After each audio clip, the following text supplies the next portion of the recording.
E aí, gente, tudo bem? Sejam bem-vindos e bem-vindas a mais um vídeo do Parabólica. Eu sou o Pedro Renó, professor aqui do Parabólica. E é o seguinte, hoje a gente vai falar sobre os motivos por parte de Portugal da escravização de pessoas, principalmente advindas da África, principalmente africanos. A gente vai falar tanto das questões econômicas como questões religiosas. Eu fiz recentemente um shorts aqui no YouTube, no Reels, no Instagram, falando sobre a maldição de Cã. Hoje a gente vai falar um pouquinho com mais calma. Já era um desejo que a gente tinha aqui, porque no short você tem um minuto apenas. Então hoje a gente consegue falar com um pouquinho mais calma e mais detalhes para vocês. E aí, em vez de falar só da maldição de Cã, a gente vai falar, ela é uma justificativa, mas a gente vai falar dos motivos, porque eu acho que isso ajuda vocês a fazer vestibulares, entender a nossa história também, que é muito importante, fazer a nossa crítica, que acho que isso é muito importante. Então já se inscreve no canal se ainda não for inscrito e curte esse vídeo para ajudar o canal a crescer. Tem história, filosofia, sociologia, geografia, tem conteúdo completo para o Enem e demais vestibulares e a gente está aí querendo chegar nos 900 mil inscritos para depois pensar no 1 milhão. É isso aí. Vamos lá. Lembrando que referências na descrição e redes sociais também na descrição e no comentário fixado. Bora começar. E é o seguinte, a gente precisa começar com antecedentes para a gente falar da escravização de africanos. Vocês sabem que Portugal foi o primeiro Estado nacional a ser formado. O primeiro Estado nacional, então, é o de Portugal. Foi o primeiro na Europa, já no século XIV, através da Revolução de Avis, Dom João, mestre de Avis. Então, Portugal também já teve uma burguesia que teve um investimento para poder crescer, que Portugal foi o primeiro a se lançar ao mar. Então, no início, o século XV inteiro de Portugal, desde a primeira metade, é Portugal se lançando ao mar. Tem ali a conquista de Ceuta, que seria no norte da África, norte de Marrocos, que é considerado um marco para abrir espaço, abrir caminho para as navegações portuguesas. Você teve o contorno do Cabo do Bojador, que é a costa oeste, parte da costa oeste africana, a costa da Guiné e tal. Depois você tem lá embaixo o contorno do Cabo das Tormentas, que se torna depois o Cabo da Esperança ou o Cabo da Boa Esperança por Bartolomeu Dias, que foi, inclusive esteve no Brasil, Bartolomeu Dias na expedição de Cabral, até chegar em 1498 o caminho para as Índias, né? Chegar nas Índias com o explorador, o conquistador Vasco da Gama, em 1498. Então, Portugal conseguiu chegar às Índias, era um objetivo para evitar o mar Mediterrâneo e trajetos por terra que dificultariam. O mar Mediterrâneo estava sob controle comercial de cidades italianas, com uma burguesia crescente, do renascimento comercial italiano. Então você teve esse processo de Portugal em crescente, o que facilitou para Portugal em 1455. Então a gente tem aí quase 50 anos antes da chegada no Brasil. Em 1455, pós ali conquistar o Cabo do Bojador, mas antes de chegar e conseguir atravessar o Cabo das Tormentas, uma bula, que é uma lei religiosa, uma lei assinada pelo Papa. Nesse caso foi assinada pelo Papa Nicolau V, que é a bula papal Manus Pontifex. O que essa bula dizia? Que com essas conquistas que Portugal estava tendo, ele já teve o continente africano, na sua exploração, e o que ele poderia vir a ter mais, porque já se planejava, se pensava nisso com os avanços da navegação portuguesa, a maior indústria náutica do período, que a partir desse processo, Portugal já teria ali, pelo Papa, olha só, com um Estado religioso, inclusive, católico, já teria pelo Papa ali concedido a ele parte ali do Cabo do Bojador até possessões ao sul, além das ilhas, de porções de ilhas, de terras, de portos, civilizações, cidades que eram encontradas, que eram exploradas ali por Portugal. A Igreja Católica definiu, sem perguntar, a gente sabe disso, como é que funciona, né? Sem perguntar, ou sem querer saber dos povos locais, sem querer saber dos africanos, eles queriam ser dominados. A gente sabe disso. Então, Portugal teria direito a essas possessões que ele ia encontrando pela bula Romanus Pontifex, assinada pelo Papa Nicolau V ao rei de Portugal, era o Nicolau V, isso mesmo, né? Ao rei de Portugal, Afonso V de Portugal. Então dava direito a eles, inclusive, de continuar a sua guerra, a guerra religiosa contra muçulmanos e pagãos. Então aqui a gente costuma dizer que a gente tem uma extensão das cruzadas. As cruzadas continuam não aquelas da Idade Média, mas ainda há um resquício, uma extensão das cruzadas, que eram... Portugal se tratava de um reino católico. E também escravizar as pessoas que ali estavam, né? Escravizar. E daqui a pouco a gente vai falar mais, inclusive, da justificativa religiosa, tá bom? Os reinos espanhóis que vão formar a Espanha vão se lançar ao mar também. E aí você tem conflitos com Portugal. Portugal está mais avançado em relação ao mar, apesar da Espanha chegar primeiro na América, em relação às Índias, Portugal está mais avançado. E você tem, por exemplo, na formação do Estado Nacional Espanhol, está acontecendo uma guerra, que é a guerra de sucessão do Reino de Castela. Portugal está lá contra a sucessão propriamente dita de Castela. O Reino de Portugal, já formado, estava em conflito com Castela e outros reinos ali. Você sabe que quem formou a Espanha foram Castela, Leão, Aragão, certo? Os reinos, né? Portugal estava em guerra contra eles.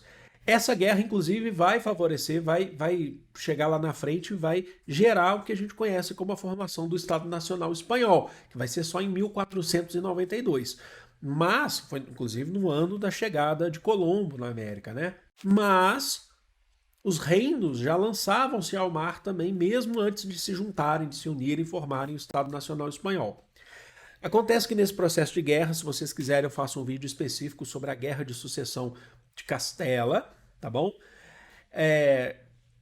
Independente disso, quando chega em 1479, que é o fim dessa guerra, inclusive, ela começa em 1475, Portugal assina um tratado com Castela chamada de Alcáçovas Toledo. Alcáçovas em Portugal, Toledo em Castela, hoje a gente fala Espanha, assina um tratado de paz, do fim dessa guerra de sucessão do Reino de Castela. Mais do que isso, para a gente aqui o que interessa é o seguinte: algumas possessões serão divididas entre o Reino de Castela e o Reino de Portugal. Portugal fica, atenção, vou até olhar aqui, ó, a Costa da Guiné, a Costa da Mina, Ilha da Madeira, Açores, Ilha das Flores e Cabo Verde, que são aquelas ilhas atlânticas que a gente sabe que pertenciam a Portugal. Então, a partir de 1479, já era de Portugal, mas a Espanha entrou na parada, brigando, lutando com Portugal. E aí, em 1479, é garantido o direito de Portugal de explorar essas ilhas.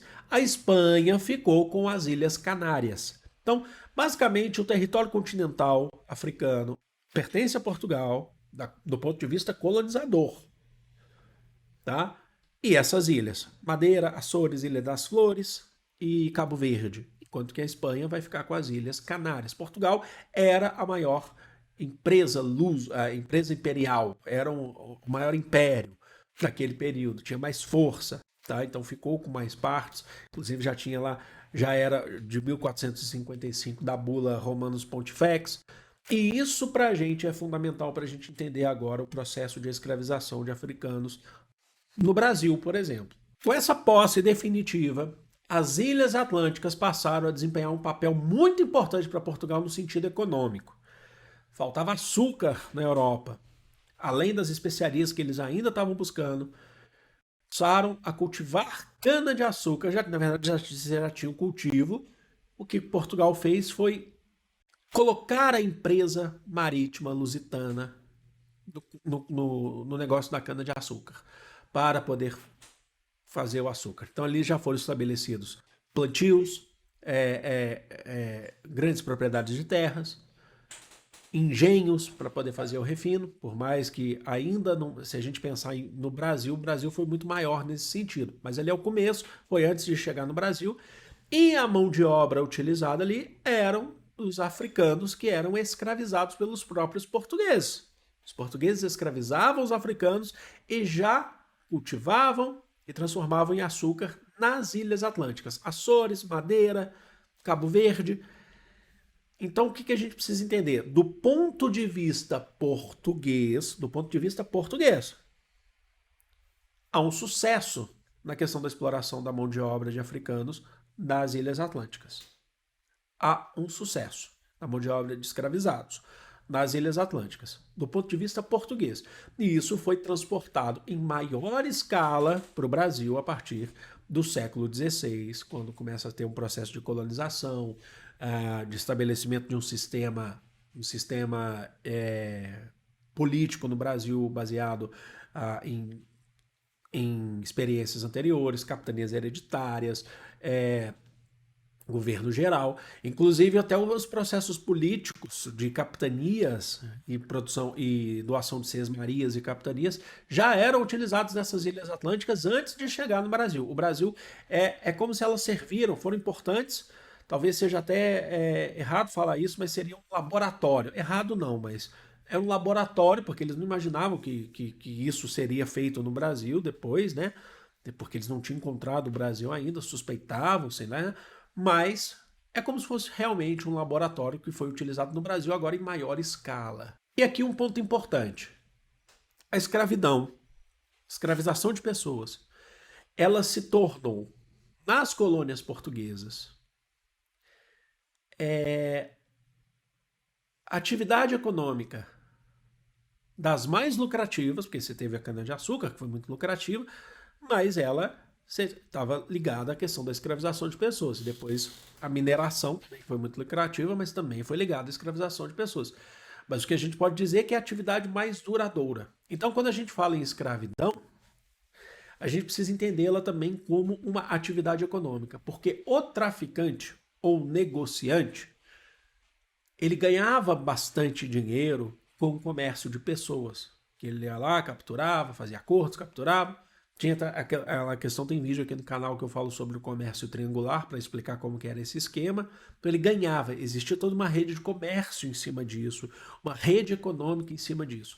Sem contar que cada navio negreiro, chamados tumbeiros, que aportavam, por exemplo, no Brasil, eles tinham que pagar sempre um custo. Existia toda uma rede que pagava-se um custo para o capitão da região, o capitão donatário, o governo geral depois, para chegar um lucro para Portugal, para o rei de Portugal. O rei de Portugal recebia com essas concessões que ele dava, se cobravam impostos. Então, a gente precisa entender que a escravização de pessoas, ela não é só uma questão de mão de obra, ela foi transformada do ponto de vista econômico de uma atividade econômica de Portugal. Tá, e aí a gente precisa entender agora, entrando na questão religiosa, porque isso foi utilizado como justificativa para escravizar pessoas, tá? Então foi utilizado como justificativa por parte dos europeus em geral, a gente está falando de Portugal, mas dos europeus em geral, porque a gente tem ali a chamada maldição de Cã, contida no Antigo Testamento,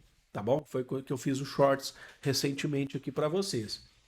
Está contido no 9º livro do Gênesis, então no Antigo Testamento, que diz que após o dilúvio, passado o dilúvio, sobrou os únicos habitantes humanos da terra eram Noé e sua família, certo? Após o dilúvio. E aí Deus faz um novo pacto com Noé para poder povoar a terra e torná-la frutífera. Então Noé tem esse objetivo de povoar a terra e torná-la frutífera. E Noé sai aí fazendo esse processo. Inclusive ele vai lá e planta um vinhedo. Só que em uma das noites, há uma questão de que ele utilizou esse vinhedo de uma outra forma e acabou assim bebedando. E ele chega em sua tenda, bêbado, embriagado, e se tira sua roupa, né? E fica despido. E aí ele dorme. Noé dorme bêbado, embriagado e nu. E aí um de seus filhos, Cã, ao ver o seu pai, Noé, ao invés de ajudá-lo a se vestir, o Cã vai lá e chama os seus outros irmãos, que são então o Sem e o Jafé, para verem o pai, para caçoarem do pai. Só que Sem e Jafé, ao chegarem, eles vão lá e cobrem Noé. Em vez de eles entrarem na brincadeira, no riso do Cã, eles cobrem Noé. E aí Noé depois, já quando ele se recupera, Os irmãos falam o que aconteceu e aí Noé lança a maldição, certo? Aí que está uma questão de interpretação também. Então, tem tanto uma questão de interpretação bíblica como histórica. Porque Noé, ele lança uma maldição sobre o filho ou descendente de Cã, que é Canaã. Tá? Então a maldição, ela chama maldição de Cã, mas foi uma maldição jogada sobre o filho de Cã, Canaã, dizendo que Canaã e os seus herdeiros, os seus, as pessoas que virão depois serão sempre servos, eternos servos dos outros filhos de Noé, Jafé e Sem. Então, Canaã acaba sendo amaldiçoado por Noé. Por que eu estou dizendo isso? Porque os portugueses, eu falei isso no Shorts, eles utilizaram a interpretação que lhes convinha. Qual que é a interpretação? De que os descendentes de Canaã que foram amaldiçoados por Noé, a maldição não foi de Deus, foi a maldição de Noé, que os descendentes de Canaã seriam os africanos. Também há uma questão de pensar que foram os povos indígenas, os povos originários, todos que não fossem, basicamente, os europeus, certo? E os europeus seriam os descendentes dos outros filhos de Noé, Sem e Jafé. Então, os descendentes de Canaã, vamos pensar nos africanos que foram escravizados, eles deveriam servir aos outros, deveriam servir aos europeus, deveriam ser escravizados pelos portugueses, porque eles já eram amaldiçoados. E infelizmente, falando isso, a gente sabe que inclusive você tem, até hoje você tem gente que fala sobre isso, da maldição de Cã. Há um tempo atrás, peço desculpas, teve aí um pastor que é deputado, também não vou ficar citando os nomes, porque que falou isso, sabe? Uma justificativa anti-ciência, anti-histórica e de uma interpretação das mais sujas, das mais absurdas que você pode ter de qualquer texto. Você pode ser religioso ou não. Você pode concordar com o Antigo Testamento, com o Novo Testamento, você pode, sabe, ter a fé que você quiser, acreditar no que você quiser, mas isso é desonestidade. Isso é uma forma de tentar normalizar o racismo, por exemplo, no Brasil, sabe? Mas voltando aí ao passado, então os portugueses utilizaram dessa justificativa para poder, levando em consideração também essa questão da bula, né, que as posses eram de Portugal, como a gente falou aqui, então eles utilizaram dessa justificativa para poder dominar outros povos. Mas aí, para fechar, eu não posso deixar de contar isso para vocês. Na verdade, a gente já passou por isso, eu só vou aqui reafirmar. O grande motivo da escravização de pessoas no Brasil, na América, é o econômico. O que você tem de justificativa na maldição de Cã? É para poder levar Portugal ao enriquecimento. A questão é econômica. Basta vocês saberem que o Brasil, vamos pensar no Brasil especificamente, fazia parte da empresa metropolitana, da empresa metropolitana não, mercantilista portuguesa, uma empresa, um negócio lucrativo para Portugal, para poder fazer a sua balança comercial ser favorável. Portugal foi o primeiro Estado nacional, então tinha uma questão da cana-de-açúcar, a escravização de pessoas, os tributos que eram pagos para o rei de Portugal. Então, qual que é o grande motivo da escravização de pessoas no Brasil? Sejam africanos, sejam povos originários, indígenas, é o econômico. O motivo econômico. Existem justificativas que foram utilizadas, mas olhando para o ponto de vista econômico, tendo por objetivo o motivo econômico. Vocês compreenderam? Então, Portugal estava ali. Ali a gente está falando do primeiro modelo de capitalismo que está surgindo, que está dentro desse mercantilismo, que é um capitalismo comercial, com intervenção do Estado, certo? É antes das fases industriais, né, antes do século XVIII, então antes do capitalismo industrial, que alguns autores, por exemplo, é muito comum a gente falar de uma fase pré-capitalista, mas já é um capitalismo, que a gente está falando só que na sua fase comercial, é que muitos vão considerar o capitalismo a partir da industrialização, tá? Então alguns vão falar pré-capitalismo, mas ali já é, tá? O grande motivo é o motivo econômico. Então vocês não tenham dúvida, a gente passou por aqui para falar, inclusive, desses motivos econômicos, dos tributos, da experiência bem-sucedida do ponto de vista português em Açores, Madeira, Cabo Verde, Ilha das Flores, para depois a gente falar da questão religiosa, que justificava, era uma forma de justificativa. Então é isso, gente. Eu espero que vocês tenham curtido, espero que vocês tenham gostado, espero que vocês tenham entendido esse vídeo. E é um prazer sempre estar aqui com vocês. Vou ficando por aqui, amo vocês de coração, um grande beijo, fui!